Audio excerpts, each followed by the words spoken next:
ఏంటి దేవుని స్వరం మనం విన్నాం అన్నదానికి సాదృశ్యం. దేవుని మాట నేను విన్నాను అని ఎప్పుడు చెప్పగలం? దేవుడు నాతో మాట్లాడాడు, నేను ప్రార్థిస్తున్నప్పుడు ఒక గంభీరమైన స్వరం నేను విన్నాను అని చెప్పినప్పుడా, లేక ఒక అద్భుతమైనటువంటి సూచక క్రియ చూసినప్పుడా, ఒక సూపర్ న్యాచురల్ వే, ఒక అతీతమైన పద్ధతిలో దేవుని స్వరం వినినప్పుడా, ఒక సన్నివేశాన్ని మనం చూద్దాం. యోహాను సువార్త 10వ అధ్యాయం. యోహాను సువార్త 10వ అధ్యాయం. ఇక్కడ ఒక పుట్టుగ్రుడ్డివాడు క్రీస్తు ప్రభువు చేత స్వస్థపరచబడడం చూస్తూ ఉన్నాం. యేసు ప్రభు వారు ఒక పుట్టుగ్రుడ్డివాడిని స్వస్థపరిచినప్పుడు ఆ విషయాన్ని చూచి నమ్మలేనటువంటి వారుగా పరిసయ్యులు, ప్రధాన యాజకులు ఉన్నారు. పరిసయ్యులు ఒకసారి పిలిపించారు. ఆయన పిలిపించి, నీ నిజంగానే చిన్నప్పటి నుంచి కళ్ళు కనపడవా అని అడిగారు. అవును, నేను చూడలేను ఇంతకుముందు. మరి ఎవరు నిన్ను స్వస్థపరిచారు? ఒక ఆయన తన ఉమ్మిని నేల మీద వేసి దాన్ని బురదగా చేసి నా కంటికి పూయగానే నేను కడుగుకొని చూపు పొందాను అంటాడు. మరలా బుద్ధి వీడికి మైండ్ పోయింది, వీడిని పంపించేసేయండి అని చెప్పని వెనక్కి పంపించేసేసారు.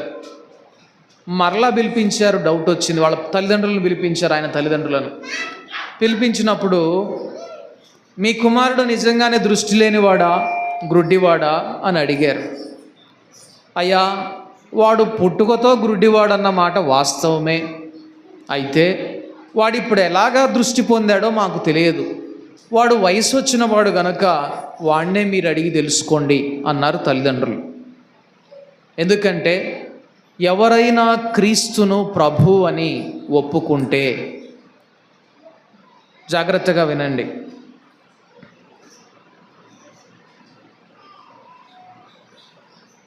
ఏమని ఒప్పుకుంటే, ఆయన క్రీస్తుని ఎవరైనా ఒప్పుకుంటే, ఆయనే ప్రభువుగా అభిషిక్తుడైనటువంటి వాడు అని ఎవరైనా ఒప్పుకుంటే, వారిని సమాజంలో నుండి వెలివేయాలి అని ఒక నిర్ణయం తీసుకున్నారట. ఎవరు? ప్రధాన యాజకులు, యూదు సమాజపు పెద్దలు, పరిసయ్యులు. దానికి వీరు భయపడి, అయ్యా వాడు వయసు వచ్చినాడు కదా, వాడిని మీరే అడగండి, మీరే అడిగి తెలుసుకోండి అని చెప్పని అడిగినప్పుడు మరలా పిలిపించారు. పిలిపించినప్పుడు, నీ కన్నులు బాగు చేసిన వ్యక్తి ఎవరో తెలుసా నీకు అంటే, ఆయన ఎవరో నాకు తెలియదు, కానీ ఒకటి మాత్రం నేను చెప్పగలను, ఆయన నా కన్నులు బాగు చేశాడు. నేను ఒకప్పుడు చూపు లేక ఉన్నాను, ఇప్పుడు నేను చూడగలుగుతున్నాను అని అన్నాడు. అంటే దానికి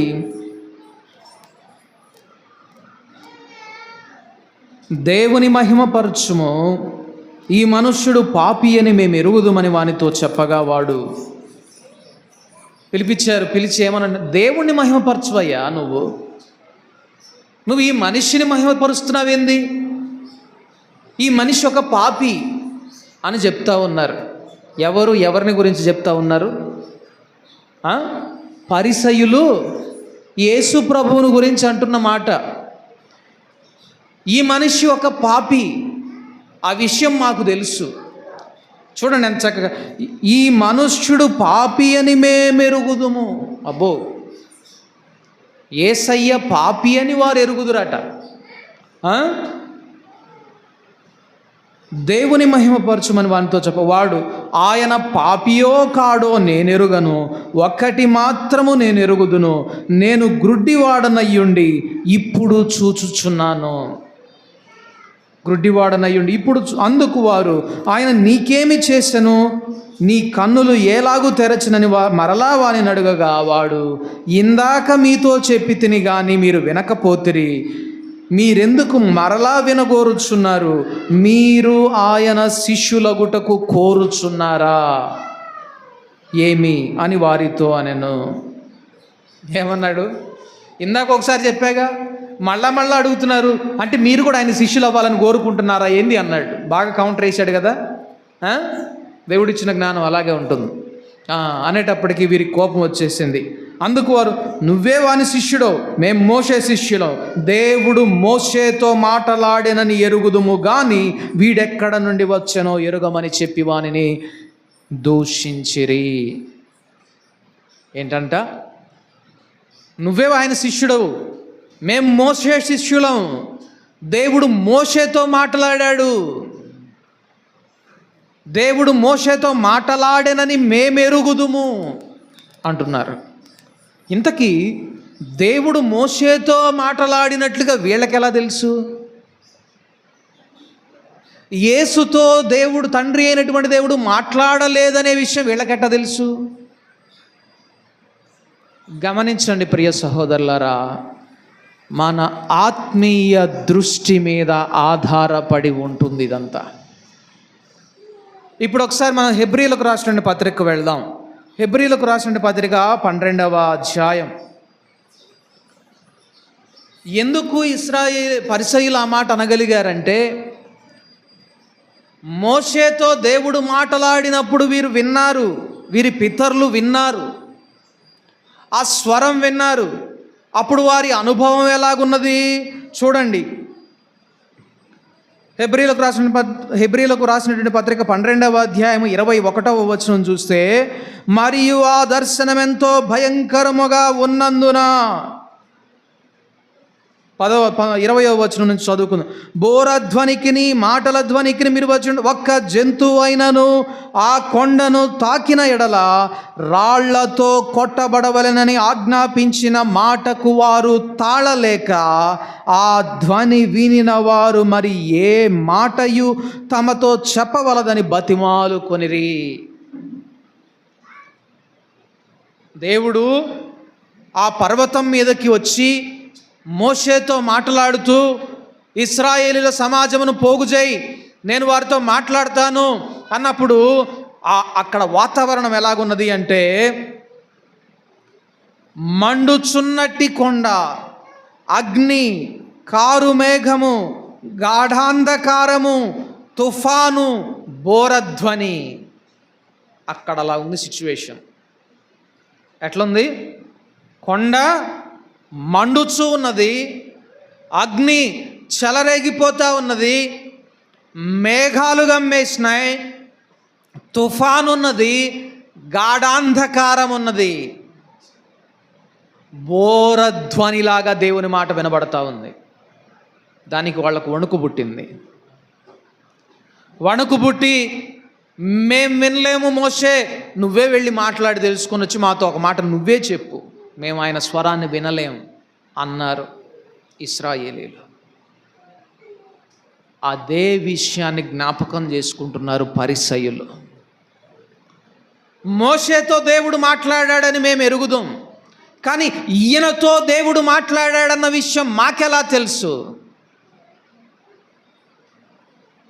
క్రీస్తు యేసు యొక్క సువార్త ప్రకాశమానము వారికి ప్రకాశించకుండునట్లు ఈ యుగ సంబంధమైన దేవత వారి మనోనేత్రములకు గురుడితనము కలుగజేసింది. ఇప్పుడు దేవుడు మాట్లాడాడు క్రీస్తుతోటి, యేసుప్రభుతోటి, తండ్రికి ఆయనకి కనెక్షన్ ఉన్నది అనేది ఎప్పుడు గ్రహించగలుగుతారు? వారి మనోనేత్రాలు వెలిగించబడినప్పుడు. అక్కడ అంటాడు చివర్లో, భూమి మీద నుండి బుద్ధి చెప్పిన వానిని నిరాకరించినప్పుడు తప్పించుకొనకపోయిన ఎడల పరలోకము నుండి బుద్ధి చెప్పుచున్న వానిని విసర్జించు మనము తప్పించుకొనకపోవటం అసాధ్యం అంటున్నాడు. అంటే భూమి మీద ఉన్నప్పుడు వారి మధ్య సాక్ష్యపు మందసం వారి మధ్య ఉండినప్పుడు అక్కడ నుండి ఆయన మాట్లాడినప్పుడే వాళ్ళు తప్పించుకోలేదు. ఇప్పుడు పరలోకం నుండి మనకు బుద్ధి చెప్తా ఉంటే మనం ఎలా తప్పించుకోగలం అంటున్నాడు. అంటే ఇప్పుడు చెప్పండి, రెండిట్లో ఏది శ్రేష్టమైంది? బోరధ్వని, గాఢాంధకారము, అగ్ని, తుఫాను, వాటిలో నుంచి దేవుడు మాట్లాడ్డమా, లేక నువ్వు ప్రార్థిస్తున్నప్పుడు నీ ఆత్మలోనికి పరలోకం నుండి తన ఆత్మను పంపి మాట్లాడ్డమా? చెప్పండి, ఏది శ్రేష్టమైంది? నేను స్పష్టంగా దేవుని స్వరం విన్నాను, ప్రార్థన చేసుకుంటుంటే ఉరుములాగా వినపడింది దేవుని స్వరం అని చెప్పి అతిశయిస్తున్నావేమో. పరిశుద్ధాత్ముడు నీ హృదయంలో కూడా మాట్లాడతాడు. పరిసయ్యులేమో ఆ స్వరాన్నే గుర్తుపట్టారు, శిష్యులేమో ఆత్మదేవుడు వారిలో ఉండి మీరు ఆసియాకి ఇప్పుడు వెళ్ళవద్దు, మాసిదోనియాకి ఇప్పుడు వెళ్ళవద్దు, మీరు అక్కడికి వెళ్ళండి, అదిగో అననీయ అబద్ధం చెప్పాడని చెప్పినప్పుడు విన్నారు. చూసారా, దేవుని స్వరం వినడానికి ఒక పరిసయ్యులలాగా మనము భౌతిక సంబంధమైన అనుభవం కోసం ఎదురు చూస్తున్నామా, లేక నిజమైనటువంటి ఆత్మీయ బిడ్డలంలాగా అపోస్తలులాగా ఆత్మస్వరాన్ని విందామని ఎదురు చూస్తున్నామా?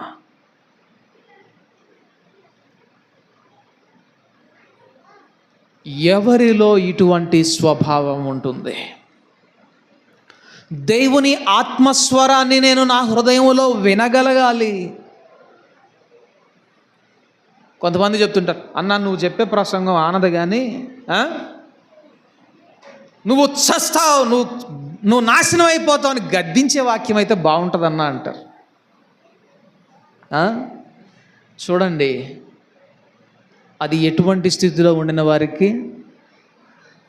పరిసయ్యులు. యేసు ప్రభువుకు తండ్రితో నిరంతరమైన సంబంధం ఉన్నదని గ్రహించలేరు వారు. కారణం, వారి దృష్టి అంతా దేని మీద ఉంది?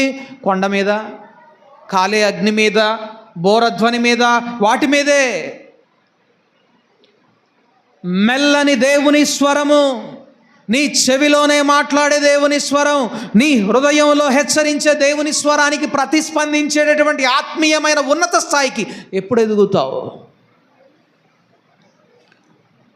చూడండి, అలా ఎదగాలి అంటే ఒక పని మనం చెయ్యాలి. ఒకసారి మనం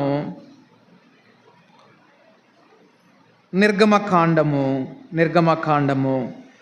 28వ అధ్యాయం, నిర్గమకాండము 28వ అధ్యాయం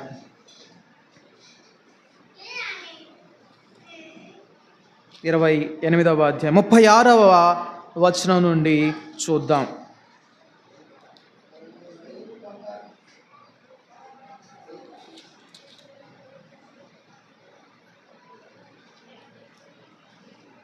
నిర్గమకాండము 28వ అధ్యాయం 36వ వచనం నుండి, మరియు నీవు మేలిమి బంగారు రేకు చేసి ముద్ర చెక్కునట్లు దాని మీద యెహోవా పరిశుద్ధుడు అను మాట చెక్కవలెను.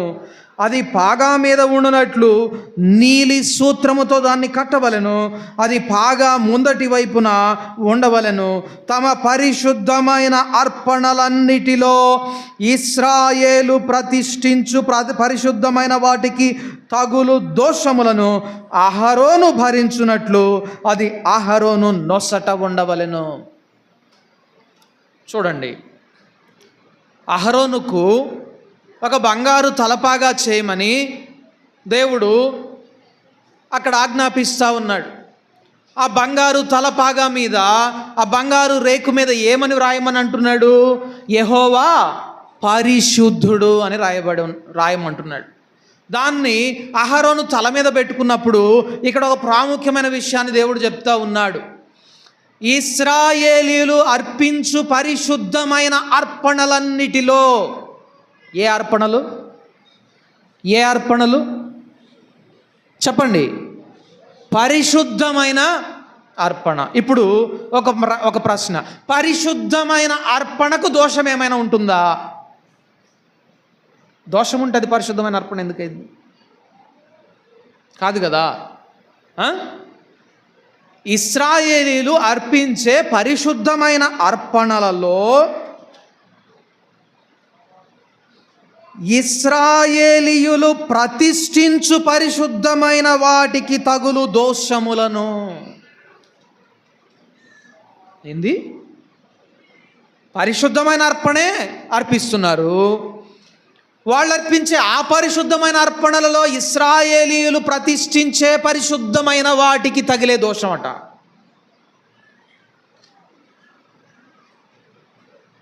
అర్థమవుతుందా? పరిశుద్ధమైన అర్పణ అర్పిస్తున్నారు, ప్రతిష్ఠితమైన వాటిని పరిశుద్ధమైన అర్పణగా అర్పిస్తున్నారు.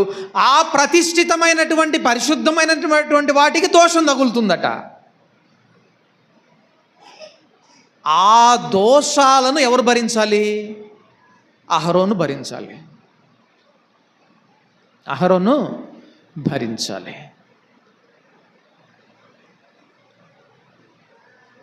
దానికి సాదృశ్యంగా అహరోను నుదుటి మీద ఈ సైన్ ఉండాలి. ఏం సైను? యెహోవా పరిశుద్ధుడు. ఇప్పుడు ఒక ప్రశ్న, కాబట్టి సహోదరులారా పరిశుద్ధమును, మనం ఇందా చదువుకున్నటువంటి వాక్య భాగానికి వెళ్దాం. రోమీయులకు రాసినటువంటి పత్రిక 12వ అధ్యాయం. కాబట్టి సహోదరులారా పరిశుద్ధమును దేవునికి అనుకూలమునైన సజీవయాగముగా. ఇప్పుడు ఈ 2 వచనాల దగ్గర పెట్టుకొని చదువుకుందాం. ఇందాక ఇశ్రాయేలీయులు పరిశుద్ధమైనటువంటి అర్పణ అర్పించాలి కదా. ఇశ్రాయేలీలు పరిశుద్ధమైనటువంటి అర్పణలు అర్పించాలి. అర్పించేటటువంటి ఆ పరిశుద్ధమైన అర్పణలలో ప్రతిష్ఠితమైన వాటికి కలిగే దోషం. పరిశుద్ధమైన వాటిల్లో దోషం ఏముంటుంది? ఏంటి ఆ దోషం అంటే, దేవునికి అనుకూలము కానివేవో ఉంటాయి. ఏంటి? దేవునికి అనుకూలము కానిది. ఇప్పుడు నేను త్వరగా ముగించడానికి ప్రయత్నం చేస్తాను. ఇప్పుడు మీరు మీ సొత్తు కారు, మీరు విలువ పెట్టి కొనబడినటువంటి వారు, మీ దేహము దేవుని ఆలయం గనుక మీ దేహముతో దేవుని మహిమపరచుడి అని దేవుని వాక్యం సెలవిస్తా ఉన్నది. అంతేకాక ఇక్కడ అంటున్నాడు, సజీవ యాగంగా మీ శరీరాన్ని సమర్పించండి అంటున్నాడు. ఇప్పుడు మనం అర్పించేటటువంటి పరిశుద్ధ అర్పణలో ప్రతిష్ఠితమైనది ఏంటిది? మన శరీరం. ఈ మన శరీరము దేవునికి అనుకూలముగా లేకపోతే దాన్ని ఇప్పుడు ఎవరు భరించాలి? ఎవరు భరించాలి?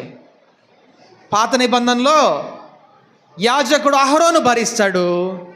క్రొత్త నిబంధనలో ఎవరు భరించాలో తెలుసా? ఎవరు? మీరే.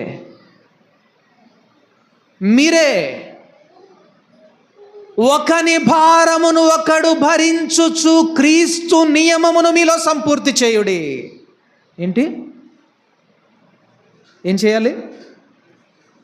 ఒకని భారాన్ని ఒకడు భరించుచు ఈలాగు క్రీస్తు నియమమును మీలో సంపూర్తి చెయ్యండి. అదే సహవాసం అంటే. అదే సహవాసం అంటే. క్రీస్తుతో కూడా సహవాసంలో ఉండడానికి పిలువబడిన నీవు అహరోను నిర్వర్తించిన బాధ్యత నిర్వర్తించాలి. తెలుసా? అందుకే అన్నాడు, మీరు పరిశుద్ధులు, యాజకులైన రాజులైనటువంటి యాజక సమూహం, దేవుని సొత్తు. పాత నిబంధన కాలంలో ఎవరు దేవుని సొత్తు? నాకు స్వాస్థ్యముగా ఉండునట్లు ఇశ్రాయేలీయుల గోత్రములన్నిటిలో లేవీయ గోత్రాన్ని దేవుడు ప్రత్యేకం చేసుకున్నాడు. మీరు దేవుని సొత్తు, మీరు మీ సొత్తు కారు. మీరు కూడా అహరోనులాగా ఉండాలి. ఒకని భారమును ఒకడు భరించడం అంటే, ఇక్కడ అహరోను తల మీద పాగా పెట్టుకొని ఈ ఇశ్రాయేలీలందరి పాపాన్ని నేనే మోస్తున్నానని సర్టిఫై చేస్తున్నాడా? లేదు. ఏమంటున్నాడు? యెహోవా పరిశుద్ధుడు,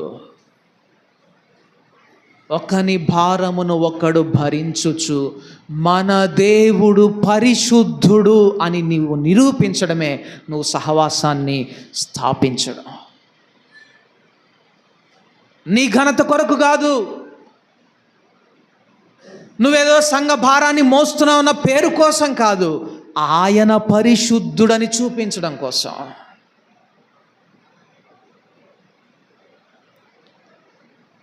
అలాగా మనము అర్పించే అర్పణ ఉండాలట. ఇటువంటి సజీవ అర్పణగా మనము దేవునికి మన దేహాన్ని సమర్పించాలి.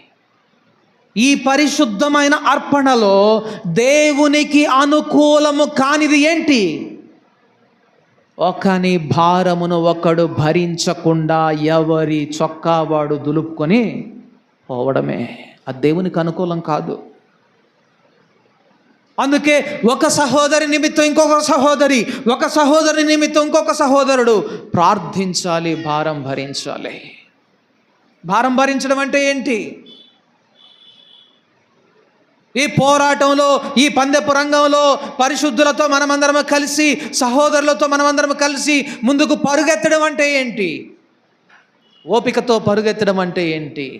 ఒకసారి మనం చూద్దాం. ఆదికాండం 48వ అధ్యాయం. ఆదికాండం 48వ అధ్యాయం. ఇక్కడ యాకోబు కురువృద్ధుడైపోయాడు, మంచాన పడి ఉన్నాడు. ఇక తను వెడలిపోయే సమయం దగ్గరకు వచ్చేసింది. తన ఈ లోకాన్ని విడిచిపెట్టి వెళ్ళిపోయే సమయం దగ్గరకు వచ్చేసింది. తన ఇష్టమైనటువంటి కుమారుడు, తను ప్రేమించినటువంటి కుమారుడు, చనిపోయి తిరిగి బ్రతికాడనుకున్నటువంటి కుమారుడు ఏశావు దగ్గరకు వచ్చాడు, యోసేపు దగ్గరకు వచ్చాడు. యోసేపు దగ్గరకు వచ్చినప్పుడు యోసేపు, నానా ఐగుప్తులో నేను పెళ్లి చేసుకున్నాను, నాకు 2 కుమారులు పుట్టారు, వాళ్ళిద్దరిని నువ్వు ఆశీర్వదించాలి అని తీసుకొచ్చాడు. వాళ్ళిద్దరిని నువ్వు ఆశీర్వదించాలని చెప్పని ఎవరు తీసుకొచ్చారు? యోసేపు యాకోబు దగ్గరకు తీసుకొని వచ్చాడు. యాకోబు దగ్గర తీసుకొస్తే యాకోబుకి కళ్ళు కనపడవు, యాకోబుకి దృష్టి మాంద్యం వచ్చింది. ఎలాగైతే తన తండ్రి తనను ఆశీర్వదించినప్పుడు ఇస్సాకు దృష్టి మాంద్యం కలిగిన వానిగా ఉన్నాడో, యాకోబు కూడా దృష్టి మాంద్యం కలిగిన వానిగా ఉన్నాడు. ఇప్పుడు అనుభవం నేర్పింది. దృష్టి మాంద్యము కలిగిన వాడు ఏం చేస్తాడు? తప్పుగా వేరొకరిని దీవిస్తారు. అవునా? ఇస్సాకు కళ్ళు కనపడక ఏం చేశాడు? ఏశావును దీవించబోయి యాకోబును దీవించాడు. ఇప్పుడు యాకోబు వంతు వచ్చింది, యాకోబు కూడా దృష్టి లేదు. యాకోబు ఏం చేశాడో తెలుసా? తన కర్ర మీద ఆనుకున్నాడు. ఎక్కడ దొరికింది ఈ కర్ర? ఎక్కడ దొరికింది ఈ కర్ర? ఎప్పుడైతే దేవునితో పెనుగులాడాడో, నీవు నన్ను ఆశీర్వదిస్తే గాని నేను నిన్ను వదిలిపెట్టనని పెనుగులాడాడో, అక్కడ దేవుడు తన తొడ మీద ఒక దెబ్బ వేస్తే తొడ గూడు వసిలింది. నాట నుండి యాకోబు కర్రతో నడవాల్సిన పరిస్థితి. గమనించండి, కొన్ని 100 కిలోమీటర్లు కాలినడకన పోయినటువంటి యవనస్తుడు తన దాసదాసీలు, తన గొర్రెలు, తన మేకలు అన్నింటినీ నడిపించుకుంటూ వచ్చినటువంటి ఈ యవనస్తుడు ఆ రోజు నుండి కుంటూ ఒక ముసలివానిలాగా కర్ర మీద ఆనుకోవాల్సిన పరిస్థితి. దీనికి అంతటికి కారణం ఏంటో తెలుసా? అక్కడ యాకోబు దేవునికి ఏమి సమర్పించాడు? తన శరీరాన్ని త్యాగం చేశాడు. అక్కడ దొరికింది ఈ కర్ర. ఇప్పుడు ముసలోడు అయిపోయాడు, కంటి చూపు పోయింది, కాలినడక పోయింది, మిగిలింది కర్ర మాత్రమే. ప్రియ సహోదరులారా, మన జీవితాల్లో మనకున్నవన్నీ పోవచ్చేమో, కానీ దేవుడిచ్చిందెన్నడూ కూడా పోదు. దేవుని యొద్ద నుండి పొందుకునే అనుభవం మనలో ఉండాలి. దేవుడిచ్చినది ఏదైనా నీ దగ్గర ఉన్నదా? ఇది నానా ఉంటే నువ్వు ధన్యుడో. ఇక్కడ యాకోబు ఆ కర్రను పట్టుకొని ఉన్నాడు. కర్ర పట్టుకొని ఇప్పుడు యోసేపు ఎదురుగా తన ఇద్దరు కుమారులను తీసుకొని వచ్చాడు. పెద్ద కుమారుడు పేరు మనష్షే, చిన్న కుమారుడి పేరు ఎఫ్రాయిము. మనష్షే పెద్ద కుమారుడు జ్యేష్ఠుడు కాబట్టి జ్యేష్ఠుడిని కుడి చేతికెళ్ళి, చిన్నవాడైనటువంటి ఎఫ్రాయిముని ఎడమ చేతికెళ్ళి పెట్టాడు యోసేపు. యాకోబు కర్ర మీద ఆనుకొని ఉన్నాడు. 2 చేతులు ఇలా మార్చాడు, 2 చేతులు ఇలా మార్చాడు. నాయనా నువ్వు తప్పు చూస్తున్నావు, నువ్వు తప్పుగా చేతులు పెడతా ఉన్నావు. వాడు చిన్నోడు, వీడు పెద్దోడు. నాకు తెలుసు. చూడండి, ఇప్పుడు చూద్దాం. ఆదికాండం 48వ అధ్యాయం 18వ వచనం. నా తండ్రి, అట్లు కాదు, ఇతడే పెద్దవాడు, నీ కుడి చెయ్యి ఇతని తల మీద పెట్టుమని చెప్పాను. అయినను అతని తండ్రి ఒప్పక, అది నాకు తెలియను, నా కుమారుడా, అది నాకు తెలియను. ఇతడును ఒక జన సమూహమై గొప్పవాడగును, గాని ఇతని తమ్ముడు ఇతని కంటే గొప్పవాడగును. అతని సంతానము జనముల సమూహమగునని చెప్పాను. ఆ దినమందు అతడు వారిని దీవించి, ఎఫ్రాయిము వలెను మనష్షే వలెను దేవుడు నిన్ను చేయునుగా, కానీ ఇశ్రాయేలీయులు నీ పేరు చెప్పి దీవించుదురనెను. అలాగూ అతడు మనష్షే కంటే ఎఫ్రాయిమును ముందుగా ఉంచెను. దృష్టి లేని వాని దీవెన చూడండి ఎంత ముందుకు చూసిందో. కారణం ఏంటి? యాకోబు తన శరీరాన్ని సమర్పించాడు దేవుని కొరకు. ఒకప్పుడు తన బుద్ధితో జీవించాడు, ఇప్పుడు తన శరీరాన్ని దేవునికి సంపూర్తిగా సమర్పించాడు. సజీవ యాగంగా తన బ్రతుకు దినములన్నిట తను ఒక కర్ర మీద ఆధారపడవలసిన వానిగా బ్రతికాడు దేవునికి సమర్పించడం ద్వారా. ఈ దినాన నీ ఘనత కొరకు, నీ పేరు కొరకు, నీ నామం కొరకు, నీ పేరు ప్రఖ్యాతుల కొరకు ప్రయాసపడుతున్నావా? లేక నేను కూడా ఒక నిస్సహాయునిగా దేవుని మీద ఆధారపడే వ్యక్తిగా నా శరీరాన్ని దేవునికి సమర్పించాలి అని సమర్పించుకున్న జీవితం నీలో ఉన్నదా? చూడండి, ఇక్కడ యోసేపుతో ఒక మాట అంటున్నాడు యాకోబు. నేను నీకు 2 పాళ్ళు దీవెన ఇచ్చానంటున్నాడు. ఎవరికి? యోసేపుకు 2 వంతుల దీవెన. ఎఫ్రాయిము, మనష్షే, ఇద్దరు కుమారులకు నేను దీవెన ఇస్తున్నాను. అది ఎక్కడి నుంచి నేను సంపాదించుకున్నాను ఆ దీవెన చెప్తున్నాడు. చూడండి 22వ వచనం. నేను నీ సహోదరుల కంటే నీకు ఒక భాగము ఎక్కువగా ఇచ్చి తిని, అది నా కత్తితోనూ నా వింటితోనూ అమోరీయుల చేతిలో నుండి తీసుకొంటినని యోసేపుతో చెప్పాను. ఎక్కడి నుంచి పొందుకున్నాడండి ఈ దీవెన? ఇంత అద్భుతమైనటువంటి దీవెన, దూరదృష్టితో చేసినటువంటి దీవెన. అనేక జనములు యాకోబు దీవించిన దీవెనను గుర్తు చేసుకుంటాయట. ఆ గొప్ప దీవెనని, 2 పాళ్ళ దీవెనని ఎక్కడి నుంచి పొందుకున్నాడు యాకోబు?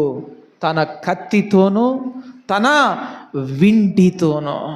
కత్తి దేవుని వాక్యానికి గుర్తు, విల్లు వంగిన జీవితానికి గుర్తు, మోకాటి జీవితం వాక్య పఠనం. అక్కడ పొందుకున్నాను నేను 2 పాళ్ళ దీవెన. ప్రియ సహోదరులారా, మీరు కూడా అటు జీవితాన్ని పొందుకోవాలి అంటే ఏముండాలి? మోకాటి జీవితం, వాక్య పఠనం. వాక్యాన్ని విని మోకాటితో దేవుని దగ్గర సేవించండి. దేవుని ఎదుట దేవుని పాదాల మీద పడండి. గొప్ప దీవెనకర్లుగా, అనేక తరములను దీవించేవారుగా దేవుడు మిమ్మలను చేయగలడు. ప్రార్థన చేసుకుందాం. పరిశుద్ధుడా మా తండ్రి, నన్ను వెంబడింపగోరువాడు తను ఉపేక్షించుకొని తన సిలువనెత్తుకొని నన్ను వెంబడించవలెను. కాబట్టి ప్రియ సహోదరులారా, పరిశుద్ధమును సజీవమునైన యాగముగా మీ శరీరములను దేవునికి సమర్పించుకొనుడి. ప్రభువా, మేము పరిశుద్ధులగుటయే నీ చిత్తము. మా దేహము పరిశుద్ధముగా ఉండాలని, ఇది నీ ఆత్మకు ఆలయమై ఉన్నదని, మేము మా సొత్తు కాదని విలువ పెట్టి కొనబడిన వారమని, ప్రభువా మేము నీ సొత్తని, పరిశుద్ధులైన రాజులైన యాజక సమూహంలో చేర్చబడడానికి పిలువబడ్డామని, అందుకొరకే ప్రార్థన, విజ్ఞాపన, నీ స్వరం వినడం, ప్రభువా నీ చిత్తాన్ని తెలుసుకోవడం, ఇవన్నీ మా జీవితంలో ఉండాలని మీరు మాకు ప్రభువా నేర్పించి ఉండగా, చెప్పి ఉండగా, ప్రకటించి ఉండగా, లోబడే జీవితాలను మీరు మాకందరికీ అనుగ్రహించండి. మేమందరం అట్టి వారమై నిన్ను ఎదుర్కొనే గుంపులో ఉండాలని కోరుచూ ఉన్నాం ప్రభువా. అందుకు తగిన ఆత్మ సహాయాన్ని మీరు మాకు అనుగ్రహించి నడిపించండి. మీ కృపలో మమ్మలను జ్ఞాపకం చేసుకుని వర్ధిల్ల చేయమని యేసు నామమున ప్రార్థించి అడిగి వేడుకుంటున్నాము తండ్రి, ఆమేన్. మన తండ్రి అయిన దేవుని యొక్క ప్రేమయు, మన ప్రభువైన యేసుక్రీస్తు యొక్క కృపయు, పరిశుద్ధాత్ముని యొక్క సన్నిధి సహవాసము మీకందరికీ దొరికి ప్రభు యొక్క చిత్తాన్ని మీ జీవితంలో జరిగించినట్లు, అనగా సజీవయాగముగా మీ శరీరంలో దేవునికి సమర్పించగలుగునట్లు, పరిశుద్ధుల కొరకు ప్రార్థించగలుగునట్లు, పరిశుద్ధముగా జీవించగలుగునట్లు, ప్రభు యొక్క స్వరం వినగలుగునట్లు, ప్రార్థించే జీవితాన్ని, మోకాటి జీవితాన్ని మీకందరికీ నేను అనుగ్రహించునుగాక. ఆమేన్. అందరికీ వందనాలు. సెలవు.